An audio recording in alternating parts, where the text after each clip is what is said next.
Smith here with Kendall Waston from the Vancouver Whitecaps, Costa Rican international, yes, sir. and Vancouver Whitecaps defender. So, welcome. Thank you very much for having me here. Beautiful. So we were talking a bit before. Obviously, you being from Costa Rica, what are some favorite foods that you have from back home that you miss? What I miss is the more or less like the breakfast. We call it gallo pinto. It's with rice, beans, sausage, cheese. So I pretty much miss it. That's awesome. So do you get a chance to cook much here? Yes, at home I always cook.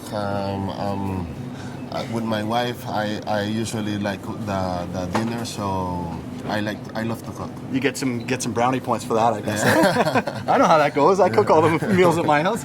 So we actually chose grilled New York strip loin today. We're going to do a nice berry salad, so nice and summery flavor, and we're going to do some horseradish, which I know from just talking to you, you've never tried before. So that's fantastic. So we're going to teach you a little bit about that as well. So do you have any specific cut of steak that you like the best? No. I like all of the steaks. All of the steaks. Right on. So obviously a strip loin is a good steak. It's kind of in between. It's not too expensive, not too cheap. It's also, in my opinion, probably the best value for a steak that you can get out there. Okay. It's got nice fat marbling through it, which of course, as you know, is... And the ribeye? A ribeye is fantastic. Okay. It's just a little bit on the higher end of things. See, this guy knows the steaks, obviously. So, well, basically what we're going to do is we're going to start off by putting some steaks on the grill. So if you want to grab a couple of those steaks, we're going to season them up with some salt and pepper. You're a pro. Not a pro. Use the pro. There you go.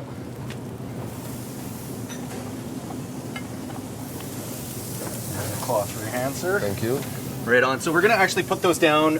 Generally for a strip loin steak, you want, for medium rare, which I usually eat, is about 4 to 5 minutes per side. And you were saying you like probably medium well, so you'd probably be about 6 to 7 minutes per side for those. So we actually already have some cooking over there. We'll come back to those in just 1 minute. Yep. We're actually going to do the horseradish now. So horseradish is one of those delicious things that most people only know in a jar. In North America, we always get it, or in England actually is where it's really, really popular, and it always comes in a jar. A lot of people don't even know that it comes in a root form just like this. And you were saying it looks a lot like ginger. Correct. Which it does, yeah, kind of like turmeric and ginger and the root family like that. So I'm going to show you a little bit how to prepare this. Hopefully you love it and you're going to prepare it at home every time. But basically, this is horseradish that hasn't been peeled, and we have horseradish that has been peeled right here. So all you do with this is you just grate it on the finest grating, like this. So it does end up looking a little bit like Parmesan cheese. You would never want to mistake the two because this one's quite spicy. So then we already have some finished right here that I've done. And I'm going to get you to actually mix these two together in this bowl here. So if you want to throw that in there and give it a quick mix. So that's what he just added is actually just white wine vinegar, salt, and a little bit of sugar. And again, the recipes are all found on freshstreetmarket.com. And give that a smell. It's strong. Yeah, very strong. And honestly, the stuff that you get in the jar just pales in comparison to this. There's really nothing quite like it. So that's going to go along with our steak on the side. I'll actually just set that off to the side for a second. I'll get you to start making our spinach salad. So spinach salad, obviously this area of the world, I don't know how many berries you got back home. Probably in Costa Rica, you're getting a lot more tropical fruits. Probably you're getting a lot more mangoes. So berries is one of the things we do really, really well here. So we obviously have our strawberries, raspberries, and blueberries, which are all coming right into season, right in the middle of July and August, and even now, actually, we have our strawberries coming up. So we're going to add those in on top. Those? Yeah, just all of them, yeah. We'll just save the, you can probably add half of the almonds in there, but everything else. Yeah. And then we actually have a raspberry vinaigrette here. And you can add... Shake it up. You can add however much you want. I'm pretty light on dressing guy. And this is a really easy way, obviously. I mean, you see how much work goes into that. There's not much, right? It's pretty darn simple if you want to give that a toss around. While you're doing that, I'm going to place our steak on our plate here. A little bit of our horseradish and a little bit of the salad on top. Okay.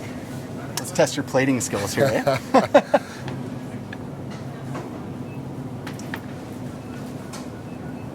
Not so much, right? not too much, but it depends on how healthy you're feeling that day. Are these the types of meals that you typically have at home? Yes. Yeah? But, mostly meat and... Meat, some vegetables, rice. Not watching the waistline too much, I guess, eh? You get a lot of running being a central defender, so. Absolutely. So we'll finish that off with a little bit of slivered almonds on top. And there you go. Good enough to eat? Delicious. Yeah, absolutely. Well, thanks so much for joining us. Thank you very much.